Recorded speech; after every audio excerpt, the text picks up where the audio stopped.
Aliança Atlântica, NATO, NATO ou OTAN. Afinal, o que é? Eu sou a professora Denise Lícia e este é o meu canal. Aqui eu trato de relações internacionais em vídeos curtos, videoaulas pequenas para você estudar rapidinho as relações internacionais. Já se inscreveu no canal? Já curtiu esse vídeo? Então vamos lá. OTAN, a Organização do Tratado do Atlântico Norte.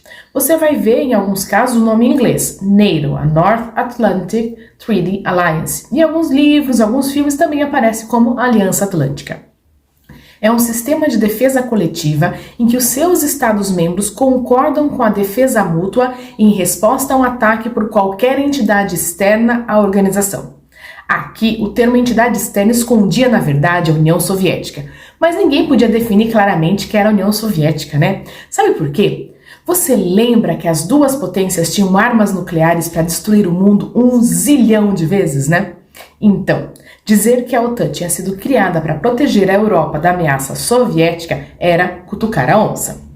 A OTAN era mais como um elemento político da Guerra Fria no começo, porque não tinha ainda uma rivalidade militar muito presente. Só que isso muda com a Guerra da Coreia, que a gente vai ver num outro vídeo. Fazem parte da OTAN no período da Guerra Fria a Alemanha Ocidental, Bélgica, Canadá, Dinamarca, Estados Unidos, França, Grécia, Holanda, Islândia, Itália, Luxemburgo, Noruega, Portugal, Reino Unido e Turquia.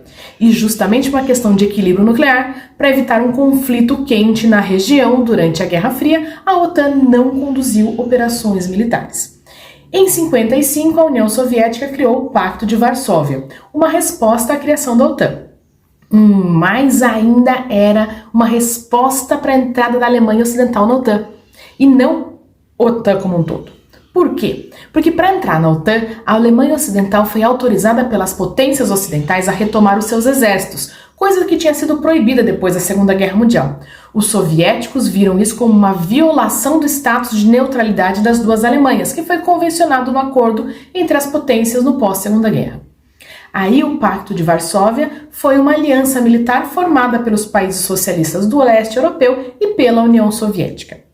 A criação desse tratado estabeleceu o alinhamento dos países da Europa Oriental com Moscou. A proposta do tratado era a criação de um compromisso de ajuda mútua em caso de agressões militares, mais ou menos como no caso da OTAN. Os países que fizeram parte do Pacto de Varsóvia eram alguns dos quais ligados para o governo socialistas pela União Soviética depois da Segunda Guerra Mundial. Então, olha só.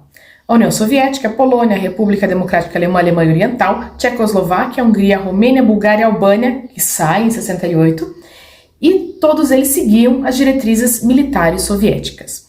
A Iugoslávia, por conta de uma oposição do Marechal Tito, não quis participar do bloco. Só que na prática, o Pacto de Varsóvia serviu para legalizar a presença de milhões de militares soviéticos nos países europeus desde 1945. Então, olha só, a expectativa: proteger os países do bloco soviético, da OTAN e dos países capitalistas. A realidade: a União Soviética usou o Pacto de Varsóvia para coibir manifestações contrárias ao poder soviético nesses países, através de repressões violentíssimas. Em 91, pouco antes do fim da União Soviética, chega ao fim o Pacto de Varsóvia. E o fim desse pacto simboliza o fim da Guerra Fria. E aí alguns países que eram membros do Pacto de Varsóvia passam a fazer parte também da OTAN. Gostou desse vídeo?